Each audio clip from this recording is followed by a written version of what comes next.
episode of Gaming the System, the Feminist Gaming Podcast. We're here in front of our first live audience here at Cardiff, and it's very excited to be here. It's very surreal. Just to give you an introduction, to those of you that aren't familiar, let's see where it is. So, basically, Gaming the System is a podcast made up of three intersection feminists. We all met during the pandemic in the late part of 2020 in a WhatsApp group to do with the Women's Equality Party. And we then realised we were all passionate about gaming and feminism, and that maybe we ought to do something about that. And so we decided to set up a podcast. Lo and behold, we had our first episode in January 2021, and since then we've recorded around 136 different episodes, all about how gaming and feminism intersect. And basically, we've got to this stage now, so we're very excited to see everybody.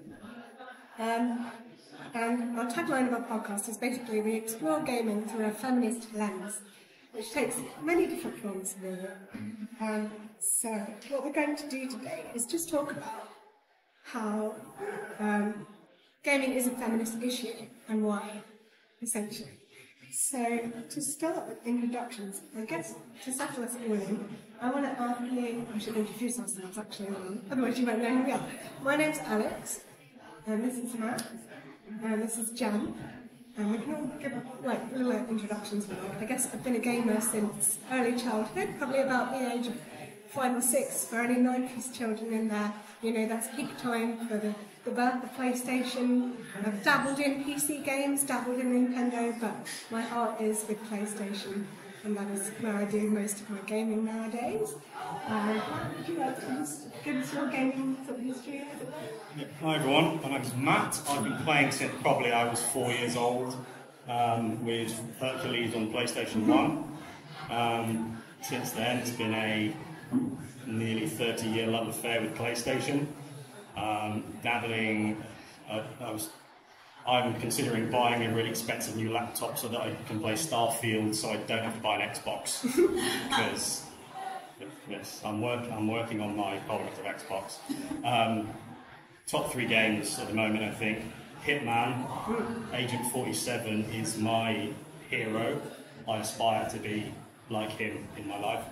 God of War, the new 2, Ragnarok and God of War, and probably Death Stranding, I think at the moment, yes. Well, I'm Jem, and I have been gaming, forever. And I was sort of there at the birth of the internet and got into online gaming in, I think it's probably 89, just like as it was, before it was even the internet as we know it. And I sort of really was inspired by this idea that games can bring people together from all over the world, and also from people from different walks of life, people that you might never come across in your normal day. So for me, that was what started my interest in gaming. Then I actually quite got into programming gaming back in the days when it was the ZX Spectrum and things like that. And then obviously as it got more complicated and more inaccessible to do that, then I just kind of got into hardcore gaming anyway. And I still game today, and I'm really only here because my family peeled me away from Baldur's Gate 3 just to have a little break. And chatting about gaming and we say feminism, but we mean equality, we mean equity, we mean an environment where everyone is able to live a mindful and respectful existence in whatever way they do, and we feel that games represent that and games impact on that. And so it's just a really nice opportunity for me to sit down and just shoot the breeze about games, really. So yeah, you know, it's been a real, and it's rekindled my love affair with gaming. I think, you know, as a parent, as a proper grown-up. So yeah. Brilliant. So I think I'm going to combine 2 questions into one here. I'd love to know what gaming means for you, And why is gaming a feminist issue? There's a really hard question to answer, but we'll do our best to kind of give you the answer there. But I think I'd probably start by saying gaming's more than a hobby for me. It's definitely something I use as a form of escapism, certainly to relax if I need to. There's different ways of doing that. Sometimes I find I want to play a really chill game, something like Absu, just swim around, look at fishes and just have a nice time. Other times I really want to shoot some stuff, get all my anger out and play it and punch people or just do something really violent, which in itself relaxes me as well. But I think I just love spending time in different gaming worlds and just being an active participant in those worlds. It's different to film, different to TV, in the way that those are kind of quite passive. Once you've seen it, that's it. But with a game, you can kind of go back and maybe do things a bit differently and see a different side of the story. And it's also about connecting with other gamers as well. If you play multiplayer games, if you play co-op, you might play co-op maybe more with your family who aren't necessarily gamers, but it's a really good way to kind of connect with other people. And I think it really has power to sometimes bring people together, sometimes maybe push them apart, depending on how competitive we get. But that's why gaming means so much to me. And I think in terms of it being a feminist issue, pretty much everything is a feminist issue. If women are involved in the creation of games, or if there are stories involving women within games, female protagonists, or even female side characters, the ways those characters are represented impact on us, because what we create is a reflection of our lived experience. And I very often feel like the things that are kind of thrown back at us through games are from a particular perspective, say a male cis-het perspective, like a very book standard, the world was designed for me and not any other type of people kind of perspective. But I'm sure we'll delve into that a little bit more as we go through. So, how about you guys? Do you have any differing opinions or about why it's a feminist issue? First off, with how important it is to me, I would just prescribe to everyone you need a 75-inch TV, you need a PlayStation 5. That will make your life much easier and more comfortable. When it comes to, I end up talking about capitalism a lot on the podcast, and sick of me talking about it. But we say that we're intersectional feminists, and what that means. Basically, what it means is we want society to exist where no one is exploited, and there is equality and equity, and without exploitation, then everyone can thrive. But bringing it to feminism, you can argue that the ultimate form of exploitation on the planet is the unpaid labour of women, because for the longest time there would be a husband, there'd be a wife, they'd have kids, the man would work, the wife would do all the work in the home, and that was enough. But still, that is unpaid labour, because women are relying on the support of their husband, and then whether or not the husband is throwing luck of the draw. But then now, even if the economics of society has changed, so now if there is a couple, they both need to be in full-time work in order to be able to live and have somewhere to live, and even then you're not going to get enough to get down payment on a house, you're going to be stuck renting, and then there's student loans, all of that. So, and then on top of that, women are still expected to do all the unpaid labour. So when it comes to gaming is touching the lives of billions upon billions of people, and it is only going to grow more and more exponentially, touching more and more lives. And so this industry is in a very unique and privileged position to be able to choose to lead the way in building a more progressive media environment. And then if you want to bring it back to, I don't care about women, I don't care about wokeism, I don't care about power policy, I don't care about all of it. You're paying £70 for games now.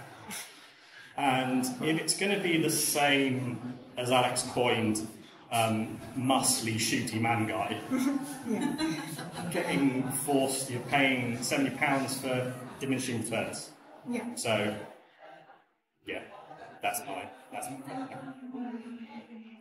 Yeah, well, I echo everything that Alex and Matt have said, but I think also I read a bit of research where they said that humour is an extremely powerful tool in influencing people's opinions, because when you tell jokes, I think they were looking at sort of sexist or racist jokes, but when people tell jokes and make something funny, it actually has an impact in that it encourages people to lean towards that viewpoint. It's a very sort of sinister way of kind of getting information across, and it can be used in a positive way and a negative way. It depends on your opinion of what the joke's about. And I think that's the same when it comes to play. I think play is not so different from humour, and I think that games where we're playing and where we're exploring and where we are escaping from our day-to-day lives can have a profound impact on how we understand and interpret those day-to-day lives. We talk about that in respect to reading all the time. We talk about how important it is for kids to start reading and for people to read regularly and all of this. It opens up these other worlds to us. But we don't talk about games in the same way. And yet, in a game, you're not just observing. You are interacting. You are those characters. You are exploring those worlds. And so, from the perspective of feminism and equity, it's essential that the messages that those games are giving out are at least questioned or at least considered, as opposed to just left to do their own thing. And I think, as Matt said, this is a massive industry. It is as big, if not bigger, than Hollywood in its impact. It is going into people's rooms, into people's lives from a very young age, and almost nobody is questioning it. And the fact that it's a relatively small group of people here today just goes to show that it feels like a heavy topic, and so people don't want to think about it, don't want to do anything about it, but it is really important. So the podcast that we're doing is really just about discussing those issues and raising those issues and just trying to get people to think about these things. It's not about sort of setting out and telling people how to think about it. It's literally just three very passionate gamers talking about their life experiences and how we feel that these games can impact on our society and be a force for good, as well as, a force for entertainment or whatever. Our next question, as you said, it's kind of a little gets into the heaviness a little bit, but we do have a little slideshow that we put together, just to kind of a broad overview of the kind of issues that we kind of like to cover on the podcast. So, did you want to? Yeah, when I was putting these photos together, I did actually think that, but is this kid safe? Does it need to come with an age warning? The fact is, these are computer games that are out there being played by many children, so I'm not going to give a warning. So, but here we have Lara Croft from Tomb Raider, which I know is one of Alex's. The very first game I played, Tomb Raider 2, classic. When she first came out, she basically just had pointy boobs. Yes, pointy boobs. So, yeah. And she has changed. They have improved. She is more sort of muscly, isn't she? Yeah. More athletic, but she's still very sexualised. And then this is a particular favourite offender of mine. This is Cindy. And poor Cindy, she's a mechanic in Final Fantasy 15, and this is what she wears to do her mechanicking. I hadn't thought of that. It's not practical. It's not practical. Quite cool though. And then we have Bayonetta, who is, she needs no introduction. She's a well-known female protagonist, and she is also an awesome character, but she is extremely very hypersexualized, long, sleepy outfits, and I think she uses her hair as a whip, doesn't she? Yeah. Her biggest attack is her clothing is her hair, and she does her biggest attack by all of her clothes come off, and she goes like that with all her hair. Because why not? And then this is Yuffie from Final Fantasy VII. This is the rebooted version. The original version was much cuter, but also very sort of hyper-feminized, I suppose. She was, very sort of girly girl, which is fine, absolutely fine. I think this is an improvement, actually, but she's still got the very slim waist and the sort of hourglass figure going on. So. There's also the element that we talk of in tropes. There's a very troubling trope of the ambiguously aged female character being sexualized. So, Cindy, how old do you guess she is? In the 20s. Like early 20s, Yeah. When they get her to behave like she's like 13, Yeah. while still having... Very, Yeah. very adult body. Yeah. Yeah. So, one of the things that makes me feel like this is a feminist issue is the impact that this has on people's self-image, on whether it's the male or the female attitude of what a woman should look like, what a woman, what an attractive woman Or looks even, like. even male protagonists, because they're always quite strong and muscly. There's this ideal physique that's always portrayed when you look at different male protagonists. So again, there's that pressure there for young men to kind of, if they idolise these characters, they want to be like them, and they don't show on that as well. I think it's important to acknowledge it also involves men as well. So it's an issue generally with body image, but obviously women in games get the brunt of it because they're so already. It's almost as though in order to be a strong female protagonist, you have to wear less clothes. The sort of like a balancing act that seems to be going on, which is really problematic. And I think we have similar things happening with regards to male characters now. I think we're seeing an increase in the very muscular male characters, less clothing, less. And interestingly, when we were talking about, we were just researching all of this, and one of the articles that we came across was an article that was complaining about a character called Ghost in Modern Warfare. Yes, and apparently he was being kind of drooled over by a lot of female people on TikTok and Reddit and various other sites, and there was this massive backlash saying that they were it was totally unreasonable that they were over-sexualising this man in this. I mean, I don't know if any of you know the character, but I don't play the particular game. But he actually has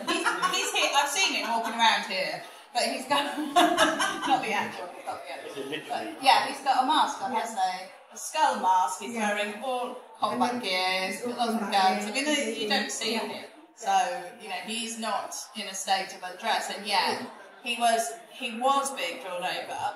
In fact, online, but it was the sort of hit back against that was so sort of like surprising when you think that, and one of the comments actually was that some people had said they even had commented that they even bought the game because this guy was in it. And it's just like, when you think of those pictures that we've just shown, like these are obviously being used because people are buying the game because of this sort of imagery. So it is something that affects both genders, but in different ways.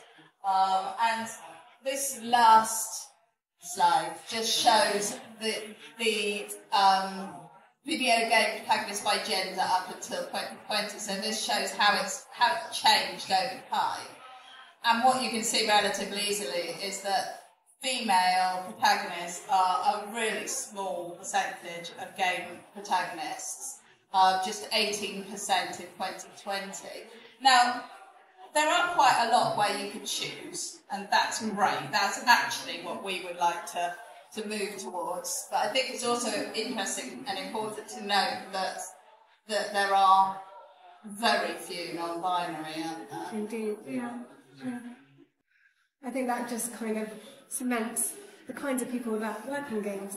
If you don't see yourself there, then perhaps you're not represented. So if you think about a team and its diversity, if, say, someone who was non-binary wanted to work in games and couldn't see anyone else who was non-binary working on a game, it's going to be a lot harder for them to make that step. They all well, I could do it.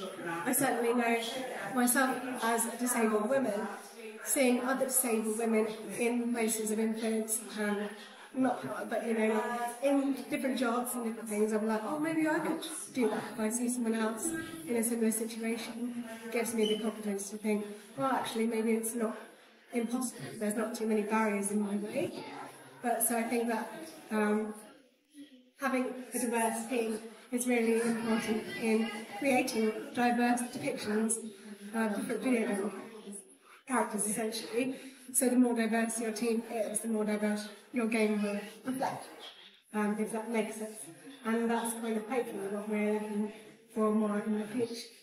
Because I think it's the same thing, if you see yourself represented in media, it's going to do so much for you in terms of your own self-image as well.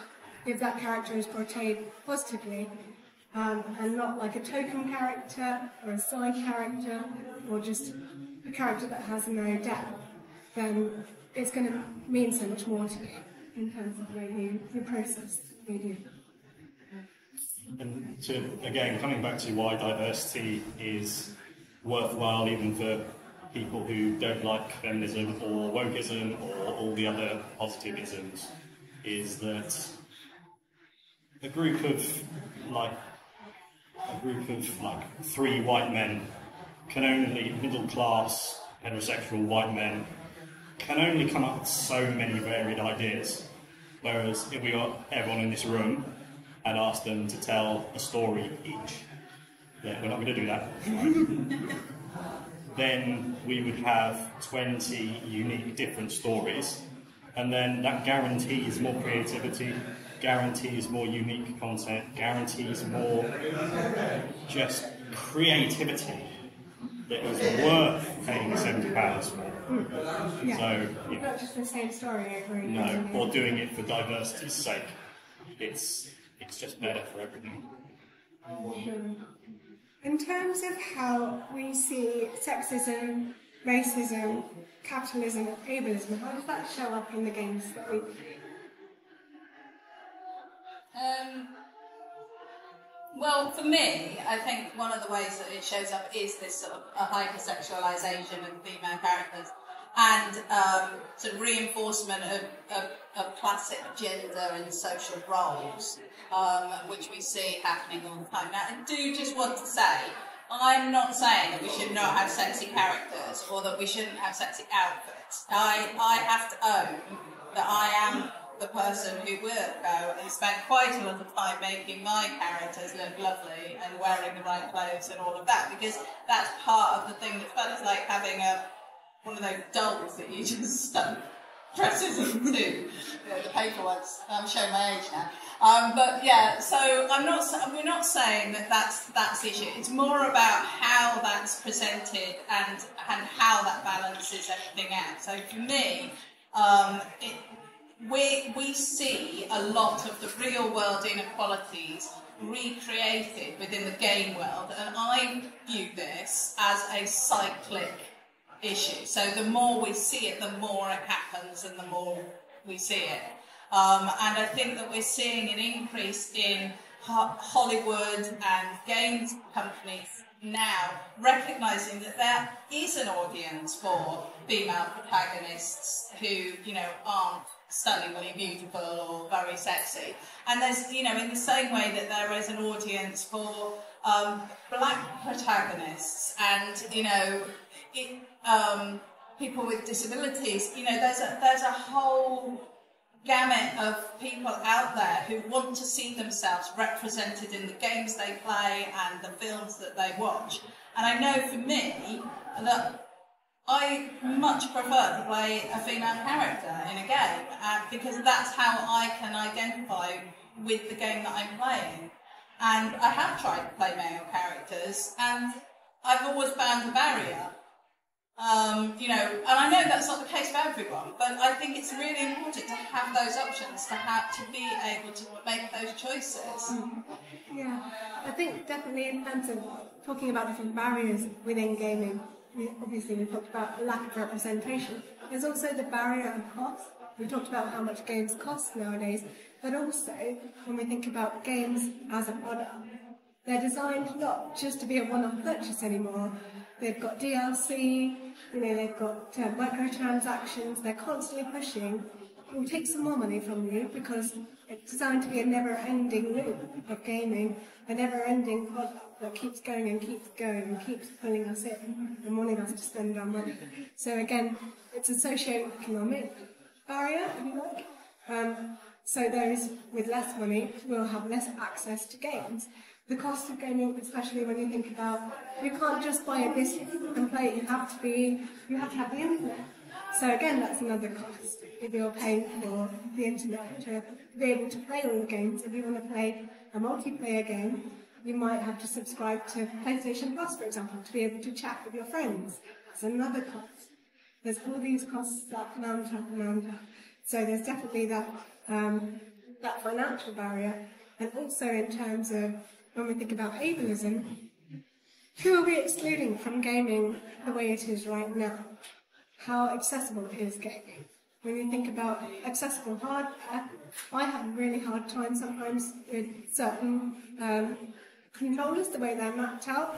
Sometimes a lot of multiple button pressing is going to tire my hands out, and so I'm going to be less keen on a game that involves lots of mapping and that thing, because I just get very fatigued hands. You've got other people who can only play with their tongue, for example, or like visually impaired people who require a lot of auditory aids and things to be able to make their way through a game. And then you've got hearing impairments as well. All these different impairments that we have to consider. How much are games thinking about those in terms of people who want to play games? We shouldn't just limit it to non-disabled people. We have to also include disabled people within the gaming audience. Then when you think about accessibility options within gaming, I know we've talked on the pod a lot about the achievements of The Last of Us 2, and particularly God of War Ragnarok in being really good for the plethora of accessibility options they offer. I have a friend who's a visually impaired gamer, who said that The Last of Us 2 was the very first game he's ever played all the way through, from start to finish, without help from anyone else. How liberating must that feeling be, to finally find a game that you can play on your own, in your own time, without someone else being there to help guide you through it, because it's not accessible to you. I think that's brilliant. And I know that Starfield's come under fire recently for only having a few different kind of subtitles and a few different settings for font size, and that's all. Nothing else. No audio cues, no audio description, no other settings for remapping the controller. It's quite limited, and I feel like that's a real backward step. So I really think gaming needs to consider accessibility as a move forward, obviously, to include everybody, because you can become disabled at any point in your life. It's not just restricted, obviously. Yeah, I just think it's really important to consider, because it's much more inclusive. And again, that also involves making workplaces more inclusive and having more disabled people work on games to help raise awareness. Yeah, it's completely right about just the entire conversation about disability. Is people are scared of being disabled, not because of disability itself, it's because society's, what you're able to do shrinks. And as you say, you don't, someone who, as you age, your eyesight goes, your hearing goes, you become less steady on your feet, all of those things. And classism, definitely, because we think, talking about at this stage, middle class, £70 for a game, that's the expense. But then for so many people, especially as the cost of living goes up, it's about electricity, it's about internet, it's about heating, and that's... Sorry, the PlayStation does get quite warm. Yeah. Yeah. So it doesn't get quite warm. So you could use it as a heater. That is really invested in it. best corporate propaganda I've ever heard. Sorry, I lost your train of thought. Oh, yeah. Christopher Nolan. Yes. Okay. That's a good point. Well, no, it comes up quite often. I couldn't sleep last night, so I went through Christopher Nolan's 12-film catalogue that he's made. Visionary filmmaker, some of the most incredible visionary films ever. And in all 12 of his films over the last 25 years, he has had 38 named female characters, and 3 of them were called the Blonde. And on the Wikipedia page for Oppenheimer, there are 51 named white men in it. And you go, that's the problem. Yeah. You go, we can make Starfield the biggest, most incredible, amazing thing ever. God of War Ragnarok, they could go, oh yeah, this is the most incredible thing ever.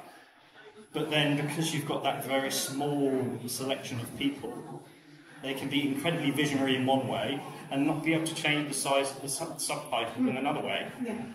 That's the problem. That's where you just need one disabled person to come in and say, why can you change the size of that? And I'll go, well, everything is just zeros and ones. Just make the zeros and ones a little bit different. It's not. Yeah. We've kind of already touched on this, about how this then bubbles over into the real world, like with the experiences we have in games and the ways the games are made and all that sort of thing. How is that then? I mean, I think that, there's a lot of evidence, a lot of research being done into social media and its impact on our mental health and our how we feel about ourselves, and I think gaming can have that same effect. So I do think that there is if we are over-sexualising, hyper-sexualising, hyper-genderising our gaming characters, then I think that has an effect on how we see ourselves and how we see other people out in the offline real world. I think there's a big step between that and the idea that, playing violent games turns you into a violent person. I'm not saying that. But I think there is something to be said about when you take this in the context of this wider society and all of the various information that's absorbed, especially by our younger people, and what this tells them about the world and how they should be and how things are. So I think that is one of the things that's really important, that we need to consider how this presents itself out beyond that sort of gaming environment. And when you factor in my comments earlier about how play is a sort of, and humorism is sort of, insidious isn't the right word, but like a sort of way of wheedling in and planting seeds and ideas. We have to be careful about what those ideas are, what those seeds are, and I think that's to me that's one of the things, the ways I think this can impact. And I think thinking about where we are this weekend, and some of the costumes that I've seen people wearing. And again, I'm not saying that people shouldn't be sexy, but I think we have to have open conversations about this in order to be clear that everyone is clear about why they're doing what they're doing and how they really feel about it. And I think that is really important, and especially for younger people. We talk about it quite often. There's an article from a while back called the symbolic annihilation of women, and it's how over the last 50 years, is it? Yeah. Decades and decades and decades. Yeah, since the 60s. Of how women have been, through society, have been moving into lots of different roles. They've been building lives in lots of different careers. However, in the media, TV, film, you'd only see wives, girlfriends, housekeepers, and that was it. And then people, particularly men, watching those things, that's all they learn. That's the sort of the prism through which they are taught to view women. So women are devalued in what they can be. So you think, oh, she's just a wife, she's just a girlfriend, there's nothing more than that. And so when female characters are, again, stuck in this very small box, it is just subversively influencing the way that particularly men view women. But so as that changes, hopefully more and more men will be going, oh yeah, women do that and that and that and that and that and that, so why should they be doing unpaid labour as well? And hopefully that is what more diversity will lead to. I mean, when you look at that in conjunction with the intersections, because we talked earlier about that, we're intersectional feminists, which means that then when you put that in a scenario where you bring in class, or you bring in race, or you bring in sexual preference, or you bring in disability, all of these things become even more sort of impactful, don't they? More of a thing. So. Yeah. And I guess because we've only got a little bit of time left, could we maybe summarise, with difficulty, but we can try summarise how we can then bring about change for the future? How are we going to make gaming more representative and more inclusive? Does anyone have any thoughts? Well, I think we've talked a bit about it, talked around it, but for me it's about making the whole system more diverse, about ensuring that people making the games, people funding the games, people playing the games are people from as many different walks of life and ways of being as possible.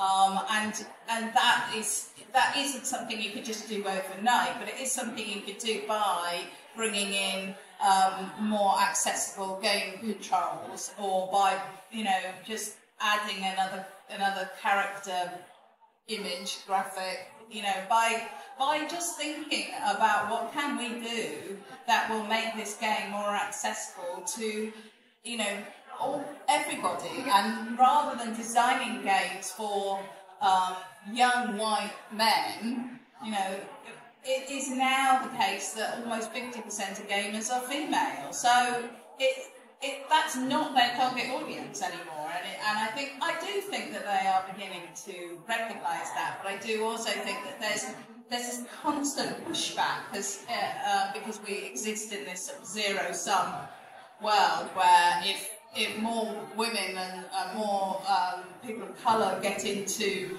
game design, then obviously all the white men are going to be out of work. And that isn't the case, but it's how people feel. So we have to actually actively work against that and actively work to encourage more diversity.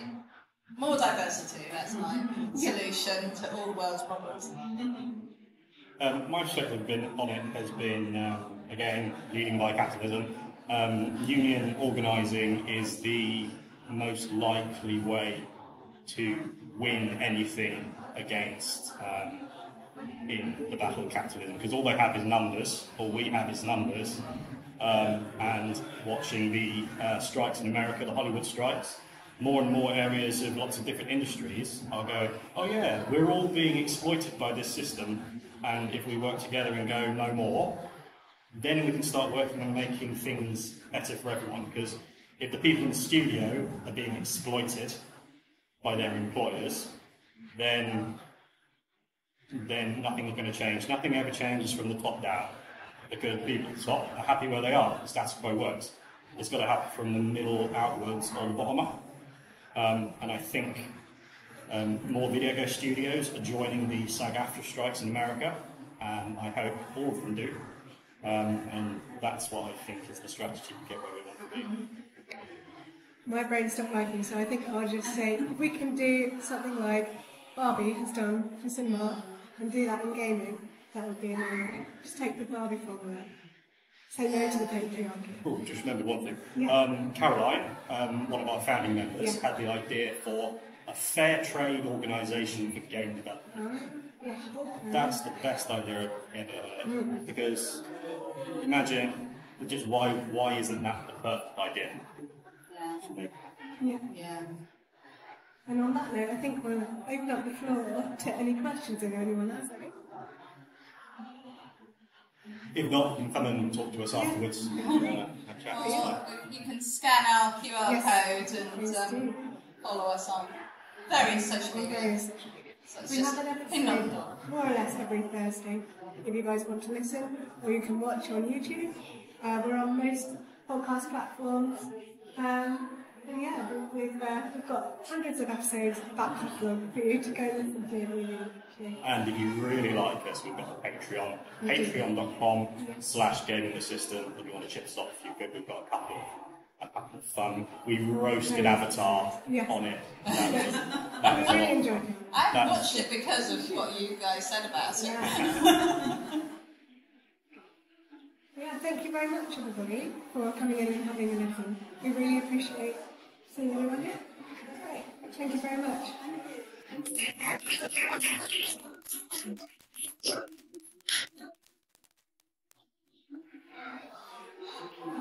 Thanks very much, everyone.